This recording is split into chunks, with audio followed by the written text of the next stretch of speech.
Balance.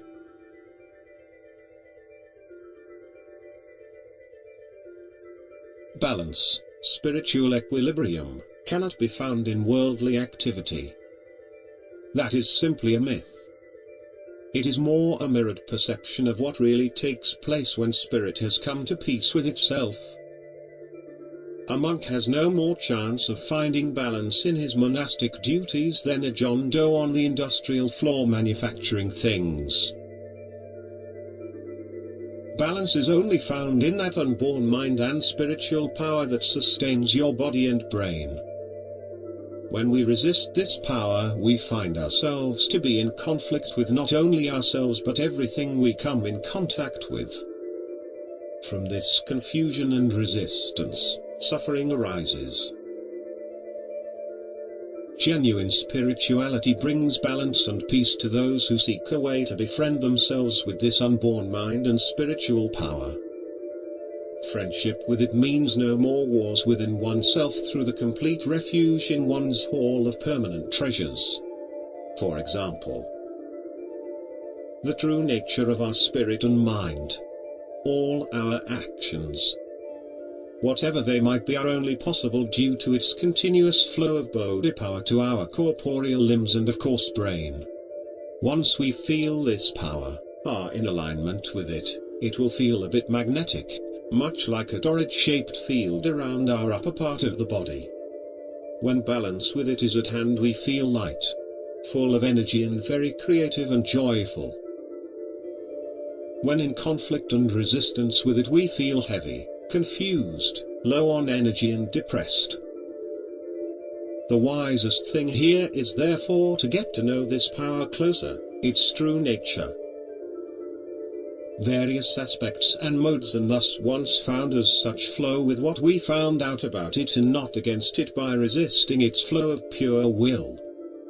The ancient Greeks called this pure will and power of creation, logos, which can mean divine reason, will, power and so on. It is a very authoritative word that demands only one thing: attention. One cannot resist logos, for if one tries, one only distorts and fragments logos, thus gaining perhaps great things in the short term. But one will lose and pay a heavy price in the end due to this resistance, which the ancient Greeks called hybris, which was the result of bringing forth the seductive power of anti-logos, for example, Satan, Mara. Once you are aligned with its pure will, things will go smoother and opportunities will arise which in your eyes in the beginning will seem like small miracles. Perhaps one day you'll wake up in the morning and think, I'll become a businessman, or a priest, or I will study medicine, or even write a book with this or that specific theme. Your spirit harbors a gigantic memory bank of past skills, imprinted in its layer receptacle by your past choices and actions through a myriad existences. All you need is to start listening by learning to feel this power of creation surrounding you, and you will find what you seek.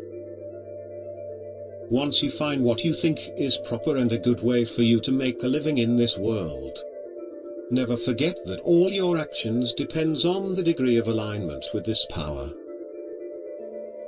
If your alignment with it is erratic and out of phase, it means that you depend more on worldly things than upon its divine nature, and hence you will again feel confused, abandoned and alone even in the midst of a great crowd of friends. The great singer Jim Morrison from The Doors is but one of those creative musicians whom by falling into drug use came in resistance with this power and thus felt confused, depressed and alone even in the midst of the largest crowds of friends. Same with Van Gogh the painter and many more artists. When aligned with it, great things tend to happen. When misaligned with it, great misery tend to happen, due to confusion and action based on this confusion. Once again, genuine balance, granting peace of mind even in the most hectic activities, is only to be found in what Buddha asked you to take refuge in, namely, the true nature of your mind and spirit. All my hopes. Tozen.